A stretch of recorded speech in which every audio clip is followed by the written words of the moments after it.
El polvo nunca terminaba de asentarse en el camino real. Flotaba como un aliento viejo entre arcos y paredes encaladas. San Cristóbal parecía respirar tierra, como si sus pulmones coloniales ya estuvieran cansados de existir. Era agosto de 1743, y el calor caía sin pedir permiso, como una orden que nadie podía rechazar. El aire era espeso, pegajoso, cargado de una fatiga que se adhería a la piel. Las mujeres cerraban ventanas al mediodía y rezaban en la penumbra perfumada de copal. Sus voces bajas se mezclaban con el silencio, como si rezar fuera también esconderse. Los hombres buscaban sombra bajo árboles antiguos que habían visto siglos sin moverse. Se sentaban en silencio, como si hablar fuera gastar energía que no podían permitirse. Los niños corrían descalzos por las calles hasta que eran llamados a gritos. Sus risas desaparecían rápido, tragadas por la disciplina del hogar. Catalina caminaba sola hacia el mercado con el velo negro sobre los hombros. Mantenía la mirada baja, como si así pudiera desaparecer del mundo. Llevaba un cesto de mimbre y lo apretaba más de lo necesario. En sus pasos había una mezcla extraña de rabia y resignación. No era tristeza pura, ni enojo completo. Era algo más difícil de nombrar. Era el peso de una vida que no había elegido. El pueblo conocía sus límites y no aspiraba a más. Vivía encerrado entre montañas y costumbres que no cambiaban. Las casas guardaban patios llenos de flores que crecían sin permiso. El color contrastaba con la rigidez de las vidas dentro. Por las mañanas olía a maíz y por las tardes a lluvia. Había un olor antiguo que nadie sabía explicar. La llamaban la viuda virgen, en voz baja, con crueldad disfrazada de costumbre. El pueblo disfrutaba los secretos ajenos como si fueran propios. Su marido había muerto pocos meses después de casarse. La unión nunca se consumó, pero el escándalo sí. El médico escribió la verdad con pudor, pero el pueblo la gritó sin vergüenza. En pocos días, todos sabían lo que no debían saber. Catalina entendió poco a poco lo que eso significaba. No era completamente viuda, ni completamente mujer libre. Existía en un espacio que nadie había nombrado. Y lo que no tiene nombre siempre resulta peligroso. Había heredado la hacienda, las deudas y el apellido, pero nunca el amor, porque nunca existió. El matrimonio fue un acuerdo entre necesidades. Una firma selló lo que dos personas nunca eligieron. La noche de bodas fue solo una habitación cerrada con dos desconocidos. El silencio fue lo único que compartieron. Catalina aceptó porque no tenía otro lenguaje. Su vida estaba escrita en decisiones ajenas. Aquella mañana algo cambió sin aviso. No hubo señales, solo una sensación distinta. Fue un cambio lento, casi invisible. Ocurrió en el lugar más ordinario del mercado. Había un grupo de hombres alrededor de una carreta. Hablaban en voz baja, como si ocultaran algo. Catalina no quería mirar, pero se detuvo. Algo en el ambiente no encajaba. En la carreta había una mujer encadenada. Su postura era recta a pesar del cansancio. Tenía los ojos cerrados con firmeza. Era una negativa silenciosa a participar. Sus pies descalzos estaban cubiertos de polvo. La cadena oxidada marcaba su piel. Un cartel colgaba sobre ella con letras torcidas. Decía que estaba en venta como si fuera un objeto. Catalina sintió que el suelo se movía bajo ella. No era la primera vez que veía esclavos. Había aprendido a mirar sin ver, a rezar sin cuestionar. Pero algo en esa mujer rompió ese hábito. Su dignidad era imposible de ignorar. Era como una grieta que finalmente se abre. Algo dentro de Catalina se quebró. Se acercó al vendedor con decisión inesperada. Su voz sonó firme sin que lo planeara. Preguntó el precio sin rodeos. El hombre respondió con una sonrisa vacía. Habló del cuerpo de la mujer como mercancía. Catalina lo interrumpió con frialdad. Sacó 2 monedas de su monedero. Eran la mitad de lo que tenía. Las entregó sin negociar. No quería prolongar el momento. Pidió la llave sin mirar atrás. El hombre dudó antes de dársela. Catalina tomó la llave con mano firme. Se acercó a la cadena con cuidado. Le habló a la mujer en voz baja. Prometió que no le haría daño. La mujer abrió los ojos lentamente. Había fuego contenido en su mirada. Era una rabia antigua, reconocible. Catalina la entendió sin palabras. La cadena cayó con un sonido seco. Ese ruido quedó grabado para siempre. Caminaron de regreso en silencio. No era incomodidad, era necesidad. Catalina iba adelante con el cesto vacío. Había olvidado lo que iba a comprar. La mujer caminaba detrás, observando todo. Cada paso era medido, atento. La gente miraba sin disimulo. El pueblo siempre registraba todo. Catalina no devolvió ninguna mirada. Su postura era su defensa. Llegaron a la hacienda en silencio. La puerta chirrió al abrirse. Era una casa grande, pero vacía de sentido. Todo parecía heredado, nada elegido. Había sirvientas viejas y un mozo indiferente, y la presencia constante de un hombre ausente. Catalina abrió la puerta y se apartó. Invitó a entrar sin ceremonia. La mujer entró con cautela, no con miedo. Observaba como quien aprende un mapa. Miró cada detalle de la casa con atención. Buscaba rutas de escape invisibles. Catalina dejó el cesto sobre la mesa. El silencio llenó la cocina. Preguntó su nombre con suavidad. La respuesta tardó en llegar. La mujer habló en español cuidado. Dijo que la llamaban Amara. Catalina notó la diferencia en las palabras. No era identidad, era asignación. Preguntó cómo se llamaba a sí misma. Era una pregunta nueva para ambas. Amara respondió con firmeza tranquila. Era el único nombre que le quedaba. Catalina repitió el nombre en voz alta, como si así lo afirmara en el mundo. Dijo que allí no sería esclava. Las palabras pesaron en el aire. Sabía que tendrían consecuencias, pero no las retiró. Admitió que no sabía qué sería, solo sabía lo que no sería. Amara no respondió, pero se quedó. Ese silencio fue suficiente. Catalina le ofreció un cuarto, le dio también la llave. Ese gesto cambió todo. Lo entendieron sin decirlo. Las primeras semanas fueron difíciles. La desconfianza era inevitable. Amara dormía con la puerta cerrada, aunque tenía la llave en sus manos.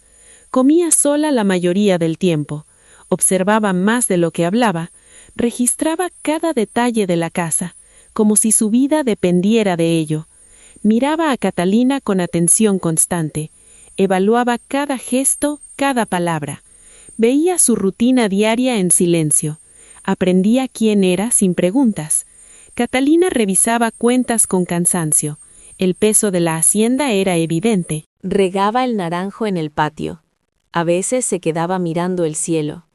Había en ella un cansancio profundo, algo más allá de lo físico. Amara notaba todo sin intervenir. Guardaba la información en silencio. Un día, Catalina llevó un libro a la cocina. Lo puso sobre la mesa con cuidado. ¿Quieres aprender a leer?, preguntó Catalina con calma, observando a Amara sin presionarla, dejando que la decisión naciera desde dentro. Amara la miró con desconfianza, como si detrás de la pregunta hubiera una trampa invisible que aún no lograba ver. A lo largo de su vida, lo que parecía bueno casi siempre había terminado siendo el inicio de algo peor. Por eso no respondió de inmediato, midiendo cada palabra antes de soltarla. ¿Para qué?, dijo finalmente, con una voz neutra que ocultaba años de experiencia. Catalina no dudó y respondió con una serenidad que no imponía, solo ofrecía. «Para lo que tú quieras», dijo. «Para leer cartas, para leer libros, para entender lo que otros escriben sobre tu vida, para leer los contratos que firman a tu nombre sin preguntarte». Esa última frase se quedó suspendida entre ambas como algo sólido. Amara bajó la mirada hacia el libro, pensativa. Había algo en esa idea que tocaba una parte profunda de su historia. ¿Y si no aprendo rápido?, preguntó, sin levantar la vista. No hay prisa, respondió Catalina, sentándose como si la decisión ya estuviera tomada.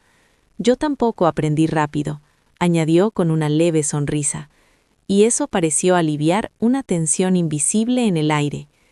Empezaron por las letras, como empiezan todas las cosas esenciales. Catalina las dibujaba despacio, con tinta, cuidando cada trazo. Explicaba el sonido de cada una con paciencia. Amara primero miraba, luego escuchaba, y luego intentaba. Tomó la pluma con una delicadeza nueva, casi desconocida para ella. Sus manos estaban acostumbradas a cargar peso, no a crear formas. Cada trazo le exigía concentración total, como si escribir no fuera solo un acto de la mano, sino de todo el cuerpo. Tardaba más que un niño, pero aprendía distinto. Había en su aprendizaje una profundidad que no venía de la obligación. Cada letra era una puerta que abría con cuidado. Se asomaba antes de entrar, temiendo la oscuridad, pero entraba de todos modos, porque algo dentro de ella la empujaba. Una tarde de septiembre, bajo la luz dorada del sol, rompió el silencio. «¿Por qué me compraste?», preguntó sin levantar la vista. La pregunta no era agresiva, era precisa. Catalina dejó de escribir por un momento.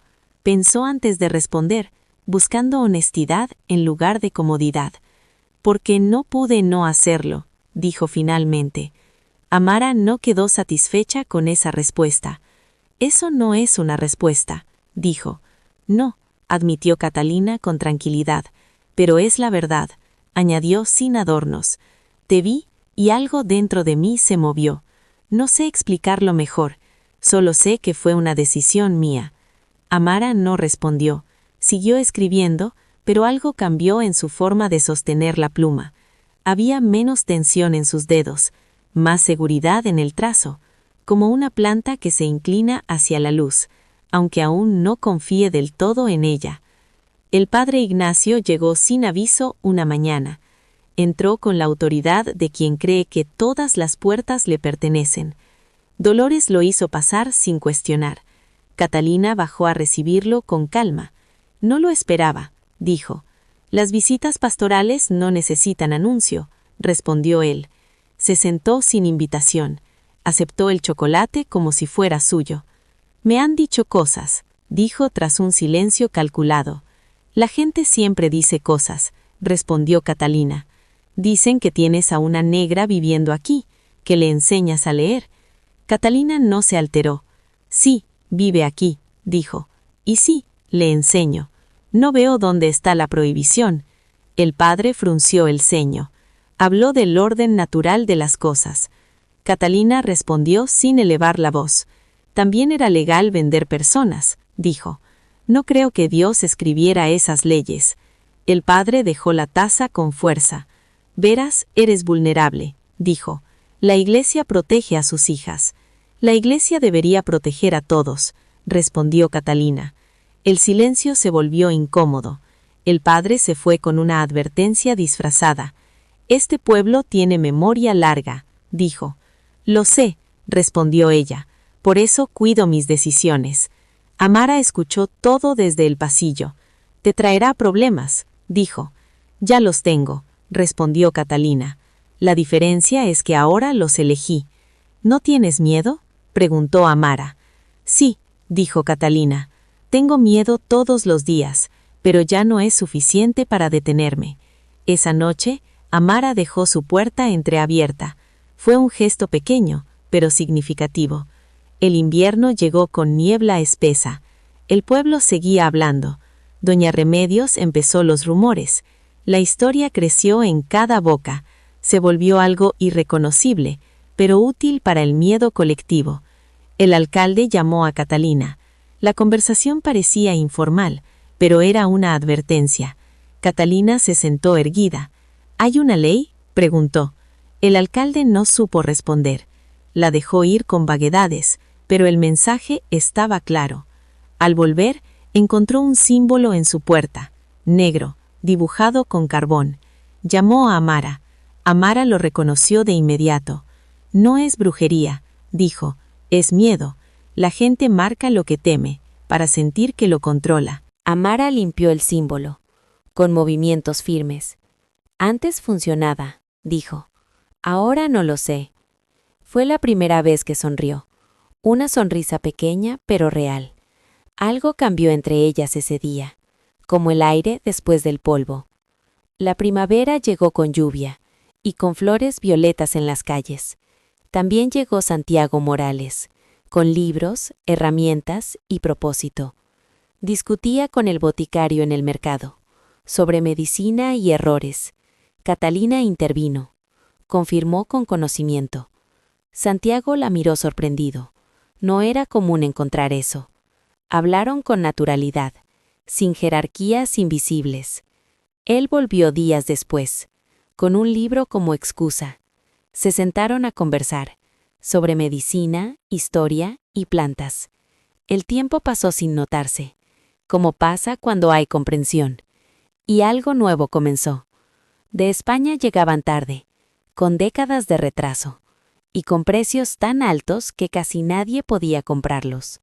Mientras tanto, la gente moría por enfermedades simples, más que por las realmente incurables. Catalina hablaba sin pausa, como alguien que por fin era escuchada de verdad. Santiago la escuchaba con atención profunda, valorando más aprender que impresionar. Cuando se despidió, prometió volver, y no era una promesa ligera. Era de esas que se hacen con intención real de cumplirse. Amara escuchó todo desde el pasillo, inmóvil, en silencio absoluto. Solo habló cuando él se fue, notando algo más allá de las palabras. Dijo que él había vuelto por ella, no por los libros. Catalina no respondió, pero tocó su velo como si midiera su peso. Santiago regresó primero con excusas médicas pequeñas, luego con libros, y después sin necesidad de excusas. En algún punto, ambos dejaron de fingir motivos, y comenzaron a verse porque realmente querían hacerlo. Sus conversaciones crecieron en duración y profundidad. Se volvieron inevitables, como si detenerlas fuera imposible. Hablaban de ideas con una conexión poco común. Discutían sin miedo, con argumentos reales y respeto. Cuestionaban la naturaleza de la fiebre y sus causas. También debatían sobre remedios indígenas y su valor. Analizaban si el sistema colonial podía reformarse, o si necesitaba un cambio mucho más radical. Catalina descubrió que con él no era un rol social. No era viuda, ni escándalo, ni deuda. Solo era ella. Esa sensación le resultaba extraña al inicio, como algo olvidado que regresaba lentamente. Santiago también encontró un espacio nuevo. Podía hablar de cosas que normalmente ocultaba. Contó la historia de su madre esclava en Puebla, y cómo fue liberada por un comerciante que la amaba. Habló de crecer como mestizo en un mundo rígido, donde no encajar significaba ser rechazado por todos. Recordó su lucha en la Universidad de Medicina, donde debía demostrar el doble para recibir menos. Todo cambió con la enfermedad de Amara. Una noche de mayo llegó la fiebre sin aviso. Amara escuchó los sonidos desde su cuarto, y supo inmediatamente que algo estaba mal. La fiebre era alta y peligrosa. Sin dudar mandó a llamar a Santiago. Él llegó rápido, con calma profesional, listo para trabajar sin perder tiempo. Entró al cuarto y comenzó a examinar. Cada movimiento era preciso y respetuoso. Explicaba lo que hacía antes de hacerlo, tratando a Amara con dignidad completa. Preguntó síntomas, tiempos y cambios. Amara respondía entre lucidez y delirio. Diagnosticó una infección intestinal grave, probablemente causada por agua contaminada. Preparó una infusión con plantas. Catalina reconoció los ingredientes tradicionales. Preguntó dónde había aprendido eso. Él respondió que de una curandera otomí. La llamaban charlatana, pero curaba más. Eso fue suficiente razón para aprender de ella. La fiebre comenzó a bajar al amanecer. Amara regresaba lentamente a sí misma. Cuando Santiago recogía sus cosas, Amara notó algo diferente en él. Dijo que no era como los demás. Él preguntó a cuáles se refería. Ella habló de los que ayudan por interés, de los que cobran cuando ya no queda nada. Santiago se sentó a su lado, escuchando con verdadera atención. Contó la historia de su madre esclava y lo que le enseñó sobre ayudar. Dijo que ayudar no depende de merecer, sino de estar presente cuando se necesita. Esa noche Amara durmió profundamente. La puerta quedó abierta, sin miedo. El verano trajo consigo algo distinto, la llegada de Rodrigo Montoya. Era un hombre peligroso y seguro, acostumbrado a ganar siempre. Había seguido un rastro legal, buscando recuperar lo que consideraba suyo. Llegó sin aviso a la hacienda, como suelen hacerlo los poderosos. Catalina lo recibió con calma. Santiago permaneció presente. Amara escuchaba desde el pasillo, como había aprendido a sobrevivir. Montoya presentó sus documentos, afirmando que Amara era su propiedad. Santiago pidió ver los papeles, con una calma firme y profesional. Los examinó con detalle extremo, buscando lo que otros no verían. Identificó errores fundamentales, fechas imposibles y firmas inválidas. Un notario muerto no podía firmar. Eso era suficiente para destruir el caso. Además, había testigos legítimos, incluido él mismo en la transacción. Montoya perdió seguridad poco a poco. Aunque intentó mantener la amenaza, Catalina dejó claro el límite. Ahí terminaba todo para ellos. Montoya se fue sin victoria y nunca volvió al pueblo. Los rumores de su caída crecieron. Problemas legales lo alcanzaron después. La amenaza desapareció finalmente, como algo que nunca regresaría. Catalina cerró la puerta lentamente, apoyándose contra ella en silencio. Amara salió del pasillo, y las miradas se encontraron. Los tres entendieron sin palabras que algo pesado había terminado. Amara no lloró, simplemente se permitió descansar. Santiago puso una mano en su hombro, sin necesidad de decir nada. Catalina trajo chocolate caliente, y compartieron ese momento en silencio. La lluvia comenzó afuera, y dentro todo se sintió en paz. Lo que siguió fue lento, pero auténtico y duradero. Amara aprendió a leer rápidamente, con una curiosidad insaciable. Elegía sus propios libros y rechazaba lo que no le interesaba. Se inclinó hacia la medicina y los conocimientos útiles. Aprendió incluso latín, con determinación impresionante. Comenzó a ayudar en el dispensario, desde tareas básicas. Poco a poco asumió más responsabilidades, integrando su conocimiento propio. Conocía plantas con precisión, aprendidas desde su infancia. Sabía remedios más efectivos que muchos métodos europeos. Santiago aceptó aprender de ella, sin orgullo que lo limitara. Anotó sus conocimientos, respetando sus nombres originales. Los pacientes comenzaron a buscarla, primero los más humildes, luego otros siguieron, guiados por resultados reales. El pueblo seguía murmurando, pero ya sin la misma intención. Ya no era ataque directo, solo incomodidad ante lo desconocido. La reputación creció lentamente, basada en evidencia y resultados. Amara dejó de ser sombra y se convirtió en presencia real. El silencio cayó pesado cuando nadie respondió a la pregunta pendiente.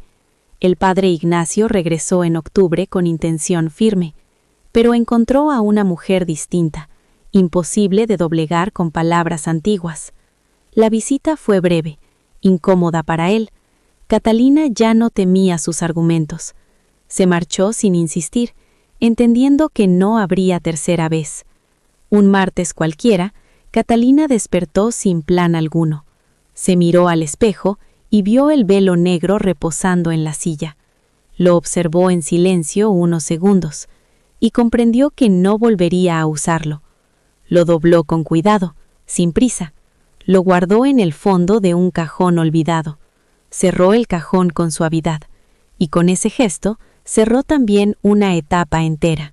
Bajó al patio con el cabello descubierto. El sol tocó su rostro como algo nuevo. Tomó la regadera y siguió su rutina, pero esa mañana todo se sentía distinto. Amara la observó desde la ventana. Su mirada buscaba una confirmación silenciosa. ¿Ya?, preguntó finalmente. Sí, respondió Catalina sin detenerse. Una sonrisa apareció en el rostro de Amara. No era contenida, era libre y completa. El dispensario estaba tranquilo esa tarde. Catalina y Santiago discutían sobre aloe vera. La conversación se volvió absurda sin darse cuenta. Ambos se miraban más de lo que hablaban. Santiago habló de repente. Dijo lo que llevaba meses guardando. «Quiero casarme contigo», soltó sin rodeos. Catalina quedó en silencio por un instante.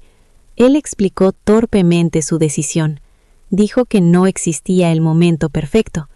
Catalina pensó en su pasado. Recordó su primer matrimonio sin elección. Pensó en la diferencia actual, en que ahora conocía al hombre frente a ella. Recordó sus conversaciones, sus momentos de presión, alegría y cansancio, y en todos ellos él había sido el mismo. Eso le dio una certeza nueva. Sí, respondió finalmente. Fue breve, pero absolutamente libre.